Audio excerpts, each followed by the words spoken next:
தீபம், விளக்கேற்றும் எண்ணெய் மற்றும் அகர்பத்திகள் ஒரு தெய்வீக அனுபவம். திமுக மாவட்ட செயலாளர்கள் ஆலோசனை கூட்டம் முதலமைச்சரும் திமுக தலைவருமான மு.க.ஸ்டாலின் தலைமையில் அண்ணா அறிவாலயத்தில் இன்னும் சற்று நேரத்தில் தொடங்க உள்ளது.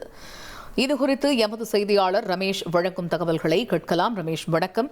அண்ணா அறிவாலயத்தில் இன்னும் சற்று நேரத்தில் திமுக தலைவரும் முதலமைச்சருமான மு.க.ஸ்டாலின் தலைமையில் திமுக மாவட்ட செயலாளர்களுடைய ஆலோசனை கூட்டம் நடைபெற இருக்கிறது. சட்டமன்ற தேர்தல் நெருங்கக்கூடிய இந்த சூழலில் கூடுதல் முக்கியத்துவம் பெறுகிறது இந்த ஆலோசனை கூட்டம் என்று அறிகிறோம். இந்த ஆலோசனை கூட்டத்தினுடைய மிக முக்கியமான அம்சங்கள் என்னென்ன?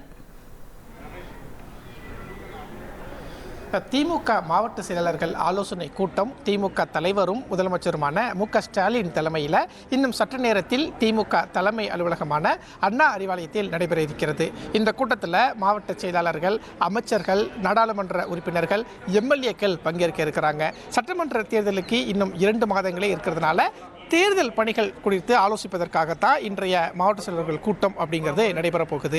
திமுகவை பொறுத்த வரைக்கும் தமிழகத்தில் ஆளுங்கட்சியாக இருக்கிறதுனால வரக்கூடிய சட்டமன்ற தேர்தலில் என்னென்ன வியூகங்களை வகுக்க போறாங்க அப்படிங்கிற ஒரு எதிர்பார்ப்பு அரசியல் வட்டாரத்தில் அதிகமாகவே இருக்கிறது.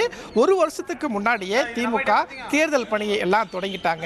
ஏற்கனவே ஓரணியில் தமிழ்நாடு, என் வாக்குச்சாவடி, வெற்றி வாக்குச்சாவடி என்ற தலைப்பில் தேர்தல் பரப்புரைகளை திமுக தொடங்கிவிட்ட நிலையில் சட்டமன்ற தேர்தலுக்கான அதிகாரப்பூர்வ தலைவர்களுடைய தேர்தல் பிரச்சார பயணம், தேர்தல் கூட்டணி போன்ற பல்வேறு விஷயங்கள் குறித்து விவாதிப்பதற்காகத்தான் மாவட்ட செயலர்கள் ஆலோசனை கூட்டம் முதலமைச்சர் மு.க.ஸ்டாலின் தலைமையில் இன்றைக்கு அண்ணா அறிவாலயத்தில் நடைபெற இருக்கிறது.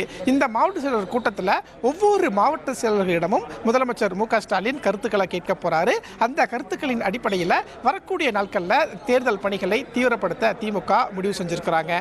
பிப்ரவரி 1ஆம் தேதி முதல் தேர்தல் பிரச்சாரத்தை தீவிரப்படுத்த திமுக முடிவு செய்திருப்பதாக தகவல் வெளியாகி இருக்கிறது.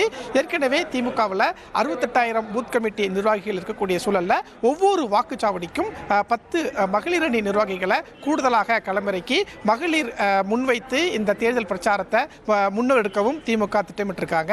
எனவே முழுக்க இந்த 2026 சட்டமன்ற தேர்தலுக்கான பணிகளை தீவிரப்படுத்தவும் தேர்தல் வியூகங்கள், கூட்டணி சம்பந்தமாக ஆலோசிப்பதற்காகவும் தான் இன்றைய மாவட்ட செயலர் கூட்டம் அப்படிங்கிறது நடைபெற போகுது. இன்றைய கூட்டத்தில் பல்வேறு அறிவுறுத்தல்களை மாவட்ட செயலாளர்களுக்கு முதலமைச்சர் மு.க.ஸ்டாலின் வழங்க இருப்பதாகவும் தகவல் வெளியாகி இருக்கிறது. தற்பொழுதைய தகவல்களை விரிவாக விவரித்தமைக்கு நன்றி ரமேஷ். தீபம், விளக்கேற்றும் எண்ணெய் மற்றும் அகர்பத்திகள் ஒரு தெய்வீக அனுபவம்.